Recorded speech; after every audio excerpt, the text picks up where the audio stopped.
రాష్ట్రానికి వచ్చే పెట్టుబడులను పరిశ్రమలను నేను రాగానే తరిమేస్తా అని మాజీ ముఖ్యమంత్రి జగన్మోహన్ రెడ్డి బహిరంగంగా హెచ్చరించడం ఇప్పుడు ఏపీ భవిష్యత్తుపై ఆందోళన కలిగిస్తోంది. గూగుల్ డేటా సెంటర్ నుంచి సాగా డిఫెన్స్ వరకు ఏ కంపెనీ వచ్చినా పాత ఒప్పందాలు రద్దు చేస్తామనడం వల్ల కొత్త పెట్టుబడులు రాష్ట్రం వైపు చూడాలంటేనే భయపడుతున్నారు. గుర్తుంచుకోవాల్సిన విషయం ఏమిటంటే పరిశ్రమలు అనేవి ఏ పార్టీ సొంత ఆస్తులు కావు. అవి మన రాష్ట్ర యువత ఉద్యోగాలకు, ఆంధ్రప్రదేశ్ ఆర్థిక భవిష్యత్తుకు బలమైన పునాదులు. అభివృద్ధిని అడ్డుకుంటే ప్రజలు హర్షించరనే నిజాన్ని పక్కన పెట్టి కేవలం రాజకీయ కక్షలకే ప్రాధాన్యత ఇవ్వటం రాష్ట్రానికి పెద్ద నష్టం. నెల్లూరు జిల్లా జువ్వలదిన్నె షిప్పింగ్ హార్బర్ విషయంలో జగన్ చేస్తున్న విమర్శలు ఆయన ద్వంద్వ వైఖరిని బయటపెడుతున్నాయి. నిజానికి గతంలో తన తండ్రి వైఎస్ రాజశేఖర్ రెడ్డి హయాంలో కృష్ణపట్నం పోర్టు ప్రయోజనాల కోసం జీవో 40 తెచ్చి దశాబ్దాల పాటు ఈ హార్బర్ నిర్మాణం ఆగిపోయేలా చేసింది జగన్. కానీ 2014లో చంద్రబాబు నాయుడు ముఖ్యమంత్రి కాగానే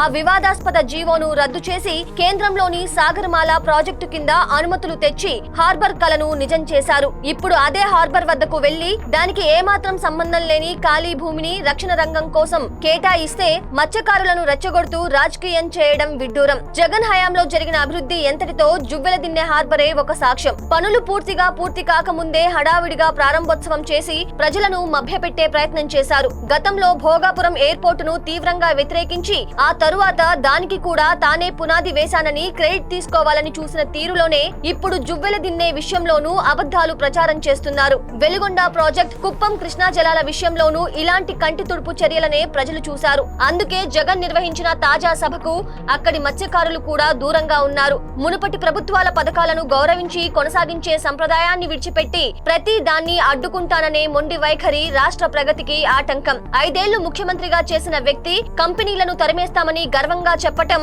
ఆయన పరిణితి లేని రాజకీయాలకు నిదర్శనం. అమరావతిని నాశనం చేసి కంపెనీలను వెళ్లగొట్టి ఇప్పటికే రాష్ట్రానికి తీరని అన్యాయం చేసిన జగన్ ఇంకా అదే పందాలో వెళ్లడం విచారకరం. అభివృద్ధిని అడ్డుకుంటూ వెళ్తే భవిష్యత్తులో ఆ పార్టీ అడ్రస్ లేకుండా పోవడం ఖాయం. ఇప్పటికైనా ఈ ధోరణి మార్చుకొని రాష్ట్ర ప్రయోజనాల కోసం ప్రతిపక్షం బాధ్యతగా వ్యవహరించడం ఎంతో అవసరం.